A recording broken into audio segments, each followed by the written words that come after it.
We have a very important person joining us this morning, Elaine Collotti, real estate mogul and star of the show Undercover Billionaire, spearheading this major movement to separate the wildfire-ravaged community of Pacific Palisades from the city of Los Angeles. And here she is now joining us live to explain why.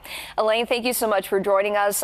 First off, out the gate, I wanted to know how the January fires directly impacted you. Okay, well, first of all, thank you, Fox 40, for having me on. I'm a developer, so I have a lot of property in the Pacific Palisades. So it didn't just affect my business, it also affected where I live. So I'm sad every day. I drive around and see the complete demolished Pacific Palisades. There's no infrastructure, there's no grocery stores, there's no community.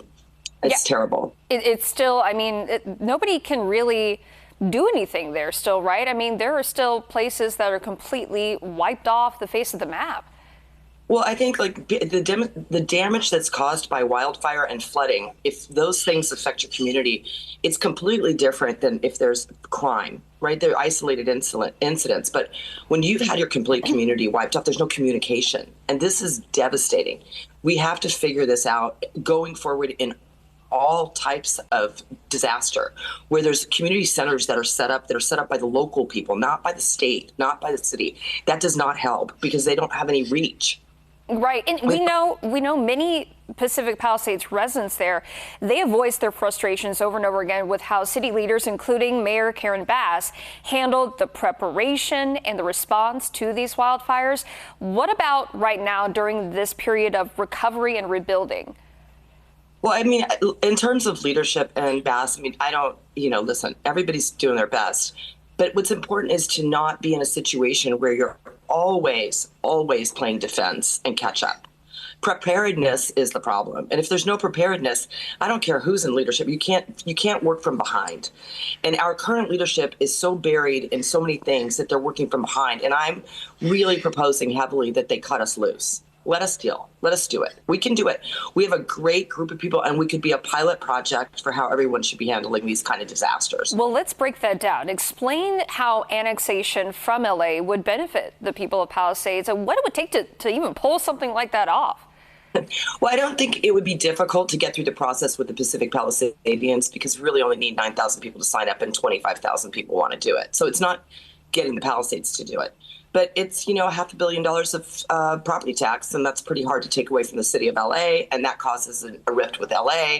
And at the end of the day, if we had the money, which we don't because we don't know where it is and we can't get an accounting for it, we wouldn't have to do this. So it's a matter of mitigating almost. If we don't, what are we doing? We're not. This is our property. This is our community.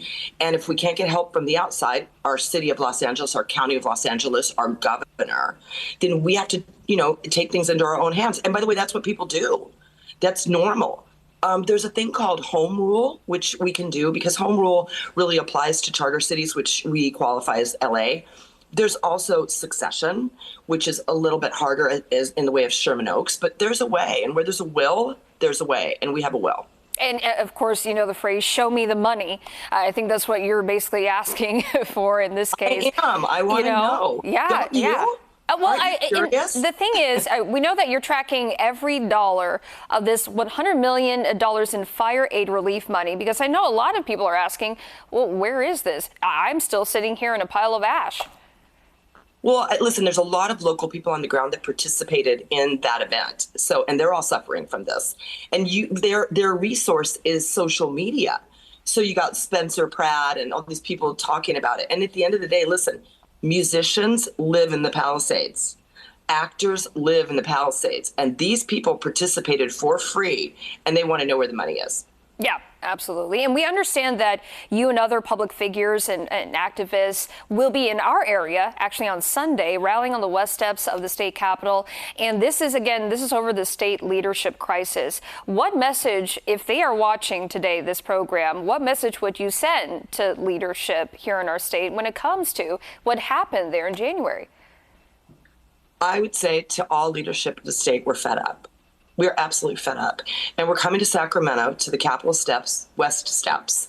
And we're going to be in your town because we want to talk to you face to face. And I'm going to also give a shout out to Fox 40 because I think over the next year, this is going to be a huge platform for change in our legislation and change in our leaders. And you're going to be sitting right there next to the West Capitol steps. We need people to vote. This whole event is put together by Saving California.